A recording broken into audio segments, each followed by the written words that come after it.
Flour dusted the countertop in a fine white cloud as Grace Bellamy pressed her palm into the dough, feeling it give beneath her weight the way only 3 years of practice could teach a person to expect.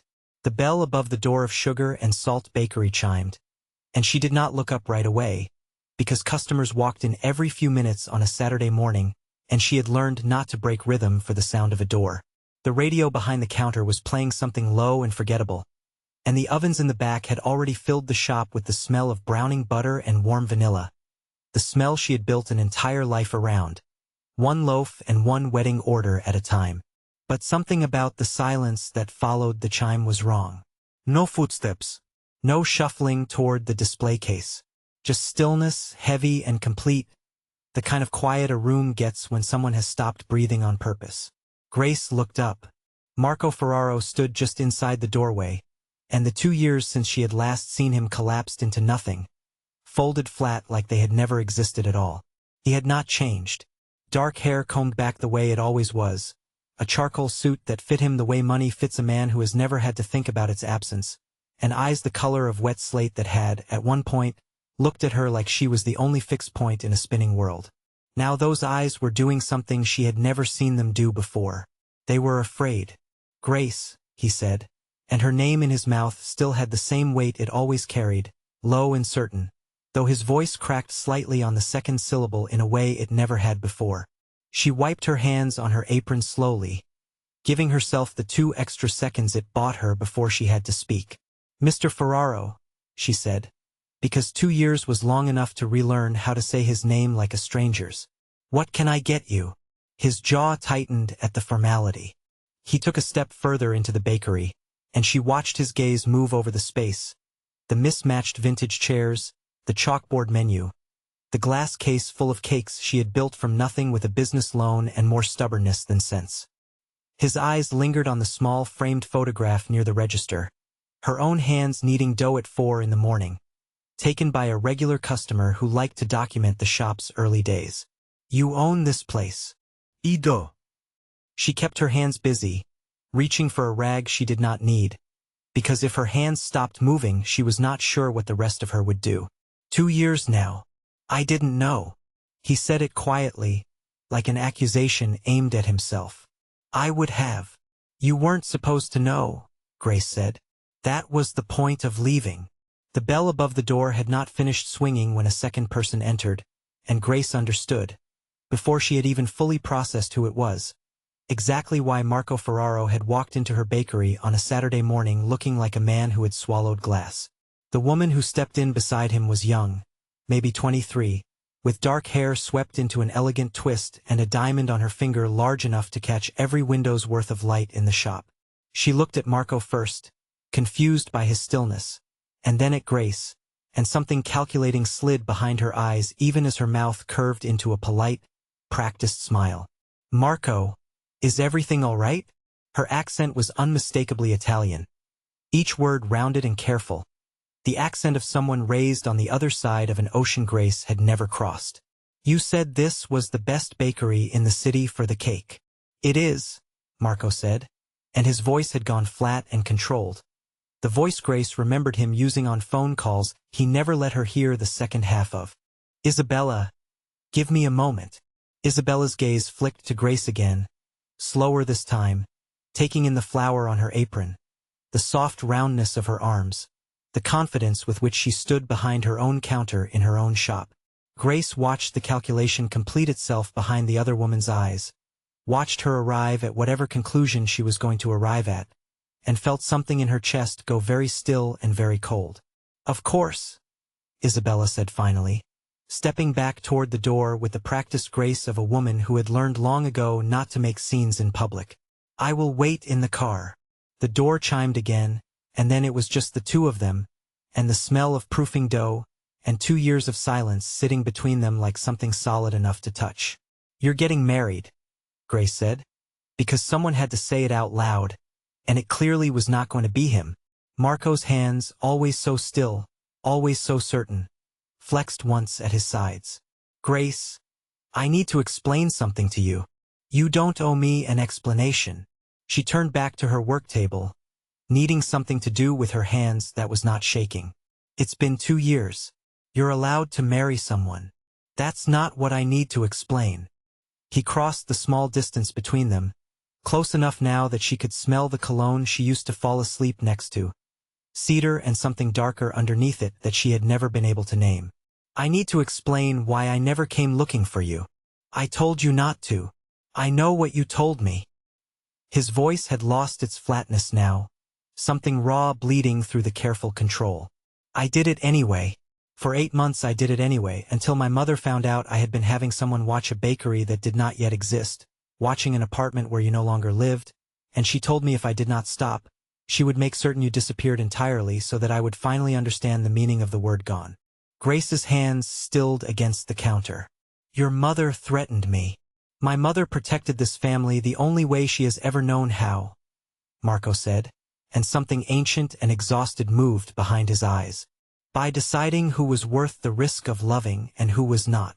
Grace had left Marco Ferraro 2 years ago on a Tuesday morning in March, with 2 suitcases and a bank account with $400 in it, and she had told herself every day since that the decision had been the only sane one available to her. She had met him at a charity gala she was catering desserts for, a job she had taken because her culinary school loans were due, and her ordinary life needed the extra income more than her pride needed to avoid rich men's parties. He had found her in the kitchen instead of the ballroom, tasting her own tiramisu straight from the pan with a spoon she was not supposed to be using, and he had laughed, actually laughed, a sound she later learned almost no one else in his organization had ever heard him make. For 8 months it had been the best thing that had ever happened to her. He had been careful with her in a way that felt like reverence, had memorized which pastries she loved and which ones she made only for other people, had sat in the back corner of the small commercial kitchen she rented by the hour and watched her work with an attention that made her feel, for the first time in her adult life, fully seen. He used to bring her coffee at 5 in the morning before her shift started, black, no sugar, exactly the way she took it, and never once asked her to change anything about how she moved through her own kitchen, her own hours, her own body.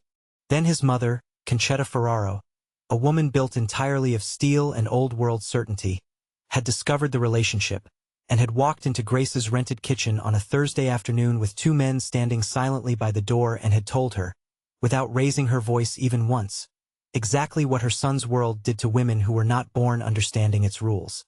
You think this is romantic, Concetta had said, her rings catching the kitchen's fluorescent light.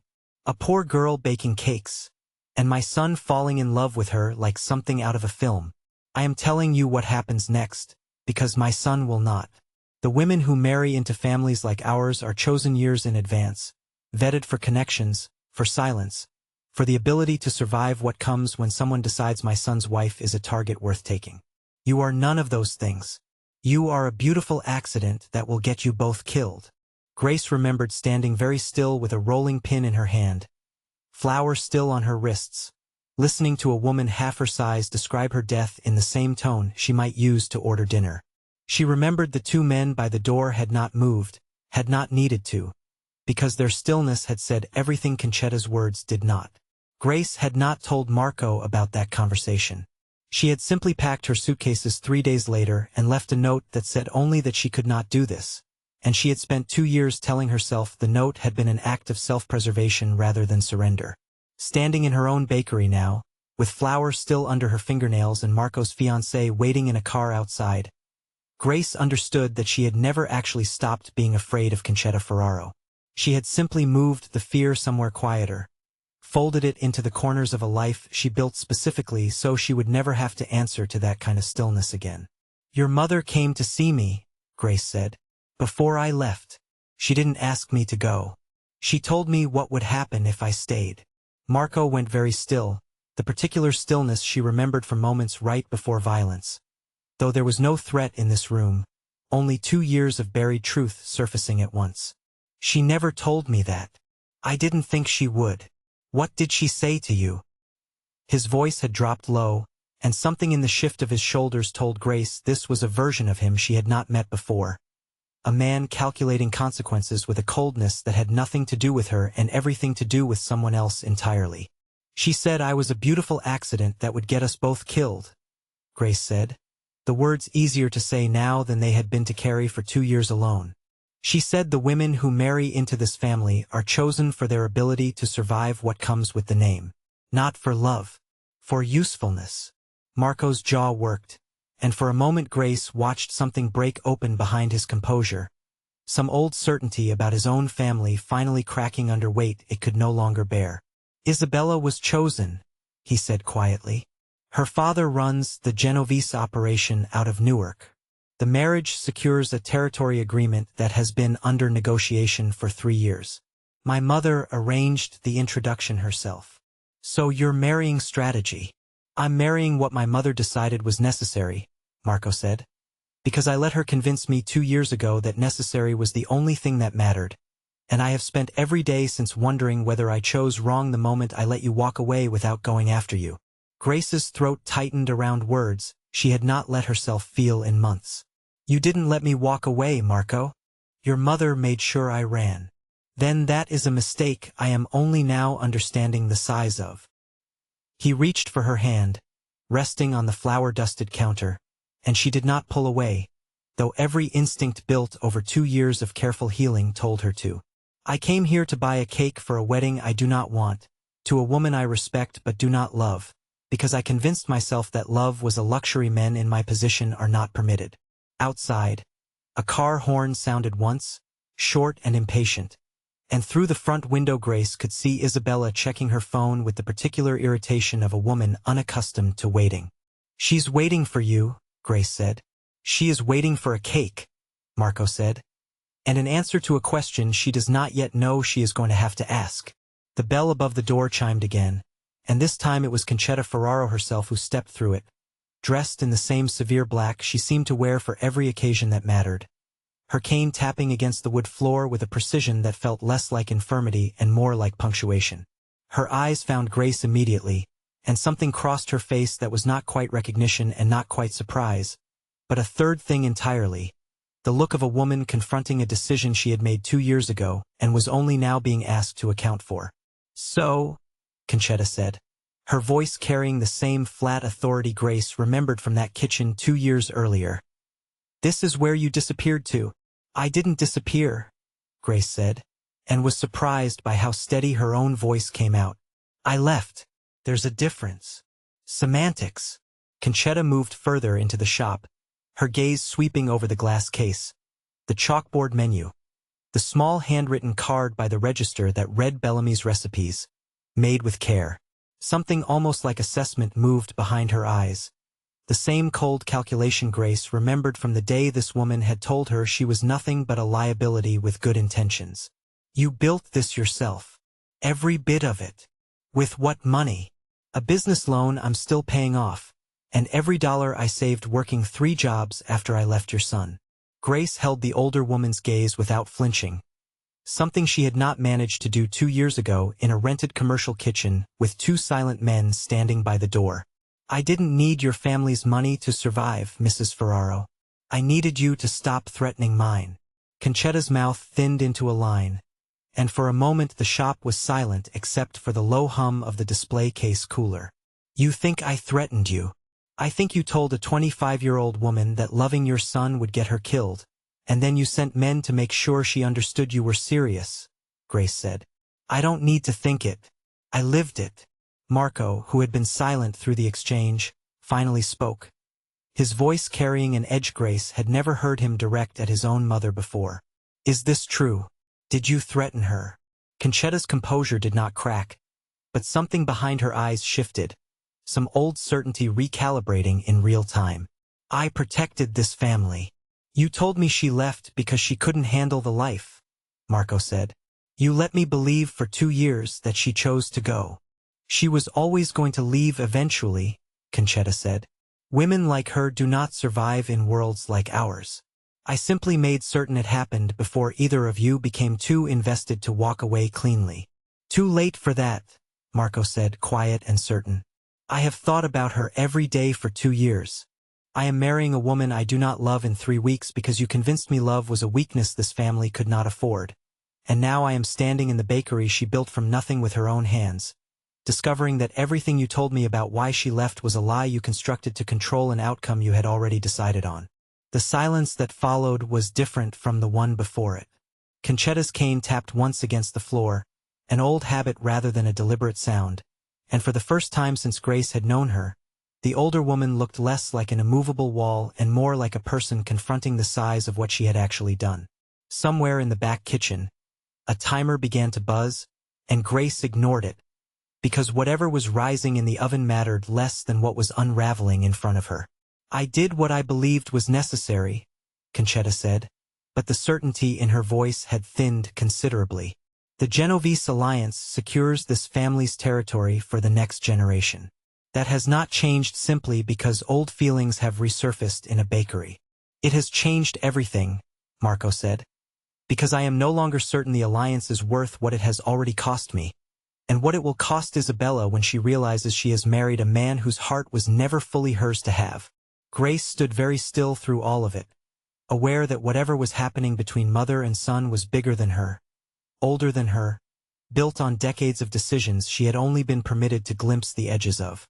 But she was also aware, with a clarity that steadied her hands against the counter, that she was no longer the frightened 25-year-old who had packed 2 suitcases and disappeared without a fight. She had built something in the 2 years since, brick by brick, flower bag by flower bag, and she was not going to let Concetta Ferraro's presence in her shop undo any of it, no matter what her son decided to do next. She thought, briefly, of the first 6 months after she left, the ones she rarely let herself remember in detail. The studio apartment above a laundromat where the dryers ran until midnight and the whole building smelled faintly of fabric softener no matter what she baked to cover it. The 2 jobs she worked simultaneously, one at a grocery store bakery counter frosting sheet cakes for other people's birthdays, the other waiting tables until 2 in the morning so she could save every spare dollar toward a lease she was not yet sure she would ever be able to afford. She remembered crying exactly once, in the walk-in cooler of the grocery store, silently, for 4 minutes, and then wiping her face and going back out to finish a shift, because falling apart in front of witnesses had never once solved a problem for her, and she was not going to let Marco Ferraro's family be the reason she started. That memory, more than anything Concetta could say to her now, was the reason her voice did not shake. "I need both of you to understand something," Grace said, and the steadiness in her own voice surprised her enough that she paused before continuing. "I'm not asking to be part of whatever this family decides next. I spent 2 years rebuilding a life I'm proud of, and I did it without either of you. Whatever happens with your wedding, Marco, and whatever your mother decides she needs to protect, I am not the same woman who ran out of fear 2 years ago. If you want something from me now, you're going to have to ask for it plainly, because I am done being managed by people who think they know what is best for me better than I do." Marco looked at her for a long moment, something raw and unguarded moving across his face, the expression of a man who had spent 2 years constructing a version of events that let him avoid this exact confrontation. "What I want," he said slowly, "is to not marry a woman I do not love in 3 weeks because my mother decided years ago that love was a liability I could not afford. What I want is to stand in this bakery and ask you if there is any version of this where you would let me try to earn back what I lost by staying silent when you needed me to fight for you."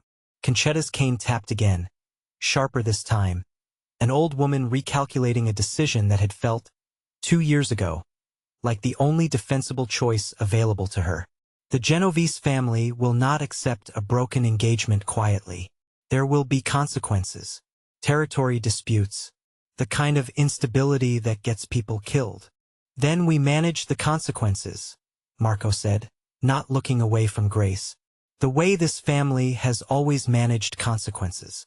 Not by sacrificing the one thing that might have made any of it worth surviving." Grace felt something in her chest that she had spent 2 years telling herself she had successfully buried, and she understood, watching Marco's face, that this was the moment where every choice she made next would either confirm the life she had built alone or reshape it into something she was not certain she was ready to risk again. The bell above the door had gone quiet now, no new customers pushing through, as though the shop itself understood that whatever was happening in it did not need an audience. "I'm not going to pretend 2 years didn't happen," Grace said finally. "I'm not the same person, and I'm not interested in being folded back into a life where your mother gets to decide whether I'm worth the risk. If there's a future here, it has to be one where I get a say in what happens to me. Not one where I'm protected by silence and secrecy the way I was before." "Then you'll have a say," Marco said. "In everything. I should have given you that from the beginning." Outside, The car horn sounded again, longer this time, and through the window Grace could see Isabella stepping out of the vehicle, arms crossed, her patience visibly expiring in the summer heat. Concetta followed Grace's gaze toward the window, and something resigned settled into the older woman's shoulders, the posture of a strategist recognizing that the pieces on her board had just rearranged themselves without her permission. "You understand," Concetta said, turning back to her son, "that ending this engagement publicly humiliates a family that does not forgive humiliation easily." "I understand," Marco said. "I am not asking your permission. I am telling you what is happening, the same way you told me 2 years ago that Grace had simply chosen to leave. I would rather deal with the Genovese family's anger than spend the next 30 years married to the wrong woman because I was too afraid to correct a mistake while I still could." Isabella entered the shop a moment later, her expression sharpening as she took in the tableau in front of her. Marco standing close to a woman covered in flour, Concetta's rigid posture, the particular silence of a room where something important had already been decided before she arrived. She had the bearing of a woman raised to read a room before she was allowed to speak in it, and Grace watched her do exactly that, watched her eyes move from Marco's face to Concetta's hands to the untouched cake sketches still sitting on the counter from an appointment that had clearly already lost its purpose. "Marco," Isabella said carefully, "what is happening here?" Marco turned to face her fully, and Grace watched him gather something in his expression that looked like difficult honesty being chosen over easy comfort. "Isabella, I owe you the truth, and you deserve to hear it from me directly rather than discover it after the wedding. I cannot marry you in 3 weeks. Not because you have done anything wrong. You are exactly the kind of partner my family would have chosen for me a decade ago, and under different circumstances, I believe we might have built something solid together. But I am in love with someone else, someone I let go 2 years ago because I believed the lie that doing so was necessary, and I would be lying to both of us if I stood at an altar knowing that." Isabella's face went through several rapid transformations, shock giving way to something harder, more calculating, before settling into a controlled coolness that Grace recognized as the particular composure of a woman who had been raised to survive exactly this kind of reversal. "My father will not accept this quietly."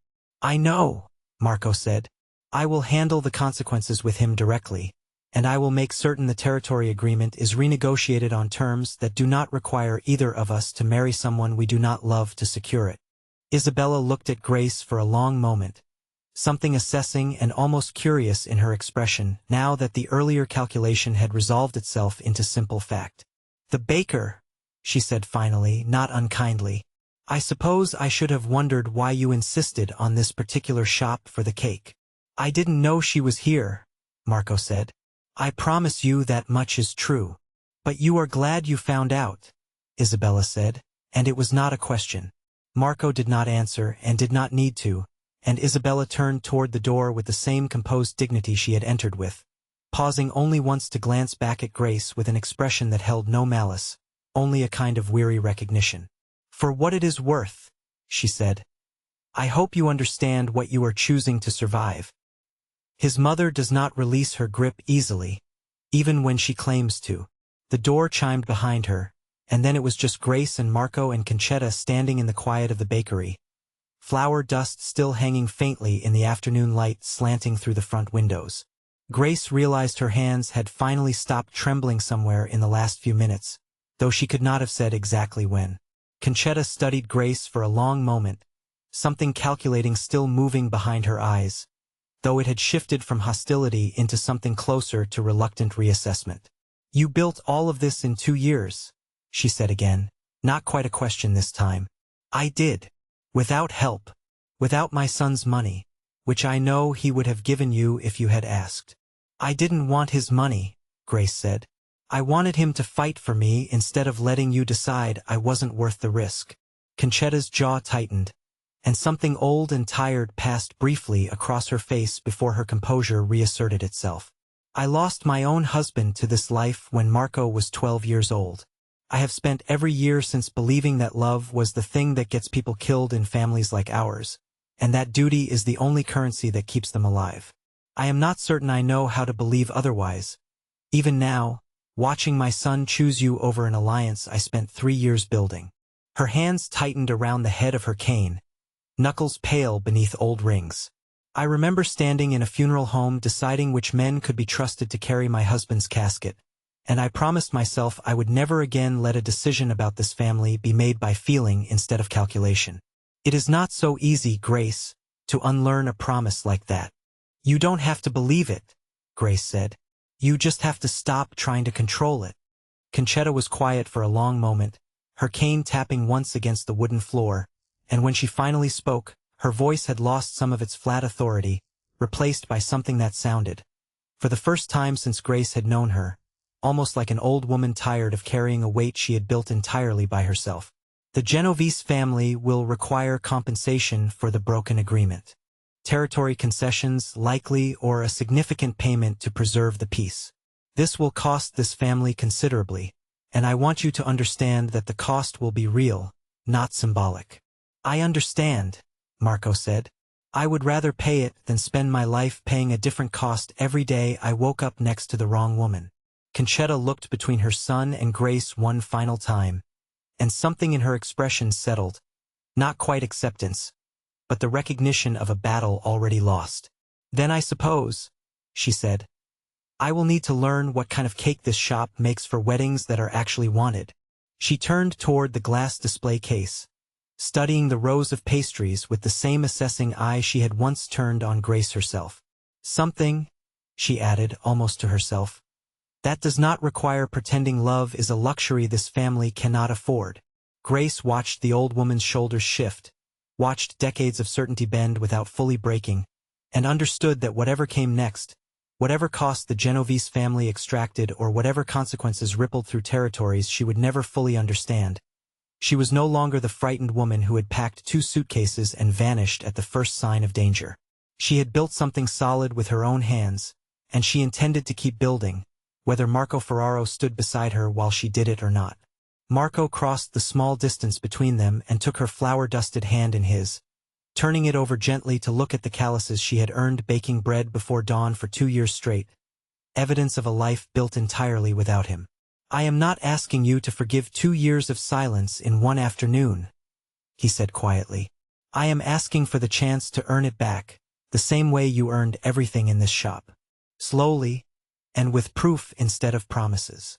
Grace looked at him for a long moment, weighing the man in front of her against the man who had let his mother's fear dictate the shape of both their lives, and found, somewhere beneath the old hurt, a willingness she had not expected to feel again. Prove it, then, she said. Starting with the cake you actually came here to order. Not for a wedding to someone else. For whatever this becomes instead. Marco's mouth curved, not quite a smile, something quieter and more careful than that. The expression of a man who understood that whatever ground he had just been given was on loan and not yet earned outright. Then let's start there, he said, and Grace found herself reaching for her order pad out of pure habit. The same motion she had made 1,000 times for 1,000 strangers, except this time her hands were steady in a way they had not been in 2 years, and the man across the counter was watching her like the only fixed point in a spinning world had just returned to its place. Concetta remained by the glass case a moment longer, studying a small chocolate torte with the same unreadable expression she had worn since walking through the door, and when she finally looked up, something in her face had eased, not fully, not all at once, but enough that Grace understood the old woman's war was no longer being fought against her. Outside, the afternoon sun moved lower over the street, and inside the small bakery she had built from nothing, Grace Bellamy stood in the flower-scented quiet with the man she had once run from, uncertain exactly what came next, but certain for the first time in 2 years that whatever it was, she would meet it on her own terms this time, with her hands steady and her eyes open, and the smell of butter and vanilla settling around them both like something that had finally, after 2 long years, found its way back home. She would think, much later, that the strangest part of that afternoon was not Marco's arrival, or his mother's cane tapping across her floorboards, or even Isabella's quiet, dignified exit through a door that still smelled faintly of proofing bread. The strangest part was how ordinary the shop looked 5 minutes after all of them had gone still around her counter. How the display case kept humming its low mechanical hum. How the timer she had ignored earlier finally stopped buzzing on its own once the loaves inside had cooled past the point of urgency. Life did not pause itself for reckonings, she realized. It simply made room for them, the way her kitchen had made room for a war 2 years in the making, and then closed back over the moment like water, waiting to see what she would build next.